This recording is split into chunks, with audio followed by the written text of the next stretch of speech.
Hello everyone, welcome to my channel. My name is Joni, and today we're going to have some more stories from Reddit.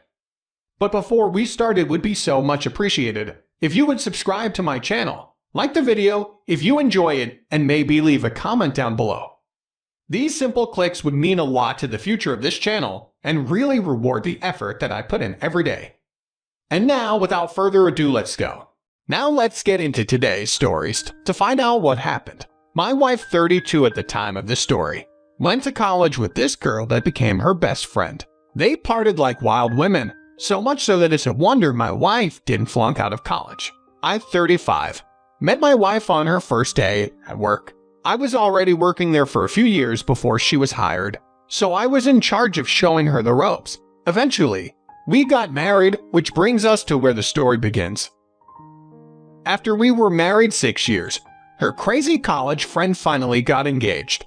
My wife was surprised her friend was even willing to settle down and perhaps invite her because she got more time as a single lady or whatever. We agreed early on as a married couple that she wouldn't remain close to this girl anymore for our relationship's sake. One night, shortly after she found out her friend was engaged, she told me she was going to spend the evening with her parents and wouldn't be back until after dinner. This wasn't totally weird, so I said that was fine. When I got home from work, I went to take out the trash and could see something like a postcard through the side of the bag. Curiosity got the better of me, so I read it through the plastic.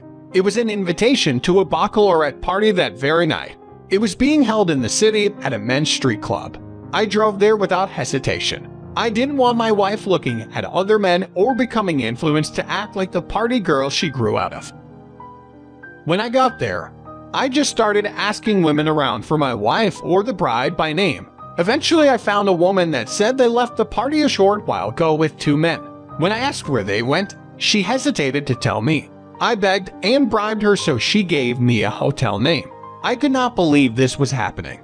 I started calling my wife's number over and over until I arrived in the lobby. She wouldn't answer. I asked the receptionist for their hotel room, but she wouldn't tell me.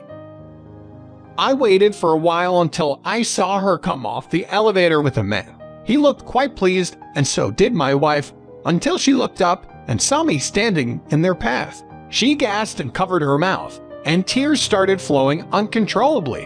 When AP was told I was her husband, he looked away down and grimaced. It wasn't his problem, but he didn't like being caught in the crossfire. I asked what just happened, and my wife just looked stuck. She managed to speak and say she made a bad decision to party tonight and asked if we could go home to talk about it. I asked her again what they did, but she just stared at me. She opened her mouth, but couldn't answer me. She grabbed my hand and tried leaving the lobby. I pulled away and said I wasn't taking her back home if she just cheated on me. She couldn't function, so she sat on the lobby floor and cried. Her friend came down and was shocked at the sight. The truth came out that my wife lied and had told her friend we were separated for months. Eventually, we were sitting in my car. But before I drove anywhere, she told me she couldn't help it. She just couldn't resist having some fun with her friend, fun that I wouldn't approve of, because it wasn't moral or honoring the vows we took together. So she lied and did it anyway. She said after being married for a while, she was longing for something exciting to happen. At this point, I heard enough. I summarized for her that she felt bored and unimpressed with our relationship, so she cheated on me. Then I told her I was done and wouldn't forgive her for this. I didn't want to be married to her anymore, so she started wailing. She got out of the car after I asked a few times, and I drove away. Her brother ended up letting her stay with him and came to my house to get her stuff a week later. After a month, he was tired of having her. She was miserable and couldn't bring herself to go to work or find hope in the future. She called me all the time, asking me what I was doing and begging to come over. I said no every time. I didn't want to be around her or be persuaded to let her back into my life. Women can be slippery snakes when they want to be, and after she proved herself to be like that, I couldn't take any chances. I said no repeatedly until I just stopped answering her calls. I don't plan on ever being taken advantage of again. But if this taught me anything, it's that I can't control what my spouse does. I can only trust and act in self-defense if necessary. Even though I loved her for many years, I knew I could do the same for another woman someday. It's been 2 years, and my ex still lives at her brother's house. Now they hate each other, and she's become bitter that I never forgave her for one night of fun. Despite thinking she deserved this night of fun, now she preaches on social media about how wrong partying and drinking is. Now let's get into today's second story. My wife, 27, had a major problem with comparing herself to her younger, prettier sister, Madison. Madison remained single and never gave up pursuing her dream career.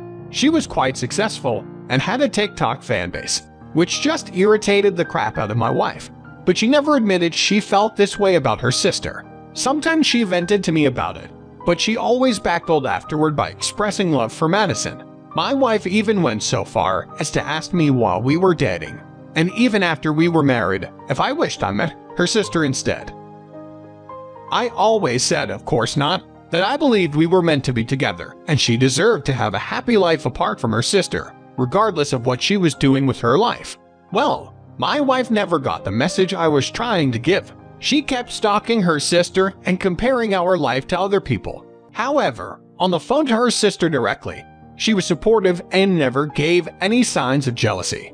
Everything really fell apart when Madison got engaged. We agreed to meet them for dinner, and of course, her fiancé was a well-together, successful man. They suited each other, and I was happy for them.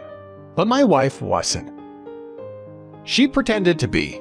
But as soon as we got in the car, she started acting weird. She was quiet and on her phone more often.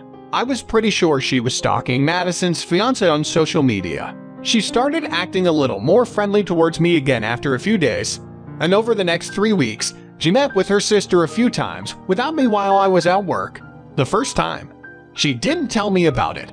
I was working late, but I found out she left the house because the security alarm kept a time-stamped record of all our comings and goings. After she went out 2 more times, I asked her what was going on. She said she was meeting with Madison because she was starting to have second thoughts about trusting her fiancé.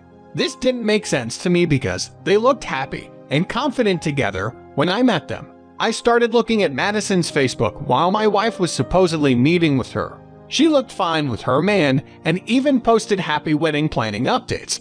I finally messaged her, asking if she was with her sister right now. She said no and asked why. My heart sank, and I replied, explaining that she told me she'd been meeting with her a few times this week. I could tell she started to worry because she said her fiancé had been going to the gym much more often. She told me she was going to try calling him to see if he answered, but he didn't. We couldn't see either of their locations either. She went to the gym, but AP wasn't there. So without any other options, we waited for them to come home. Madison texted me that AP arrived at her house at the exact same time my wife pulled into her driveway. When she walked in, I freaked out. I tried to remain calm, but my voice started cracking, so I started yelling. I told her I knew she wasn't with her sister, and her fiancé was missing too. She actually had the nerve to accuse me of liking her sister after all, since I admitted to messaging her. Before I could say a word, she said that I could have her sister now because she wanted a divorce. I was absolutely shocked by the words she was saying. I told her I didn't like Madison. She only helped me to figure out she was lying to me. I demanded to know where she was and why she wanted a divorce now. She said Madison's fiancé, App, loved her now. He realized how amazing she was compared to her little sister, who was fearing commitment. I looked her straight in the eye and told her she was crazy and cruel for taking her sister's man from her when they seemed so happy. I insulted her, so she slapped me and walked out the door with luggage she packed in advance. She was acting so ridiculous, like she thought AP and her were meant to be, and by leaving me as quickly as possible, she'd be with him forever. I called Madison and she answered it, even though she was in the middle of screaming at AP. I heard him crying and apologizing to her. She dismissed him and went into another room to tell me what he told her. That my wife persuaded him to meet with her a few times so she could get to know the man her sister was going to marry. She told him she wanted to keep it a secret from Madison and me because we would overreact. Then she convinced him to have intimate as some sort of messed up way to prove he was worthy of loving Madison. I couldn't believe what I was hearing. It was so messed up. I could only apologize to her on behalf of her sister because she ruined her plans to marry the man of her dreams. 8P regretted it immediately and begged Madison's forgiveness. She was crying on the phone with me, and I asked her what we should do. With barely a moment's hesitation, she told me she was dumping him. I told her I'd divorce my wife because neither of them deserved us. We made some kind of survival pact to get through this and come out wiser. 1 year later, Madison and I are seeing each other regularly. Our relationship is slowly turning into romance. 8P moved away as soon as he realized he wasn't going to get her forgiveness. He didn't even consider getting a place with my wife because she was only a mistake. When my ex realized that's how he felt about her and he was gone, she started calling me every day, several times a day, to beg me for a sleepover, coffee, cake, and a chat.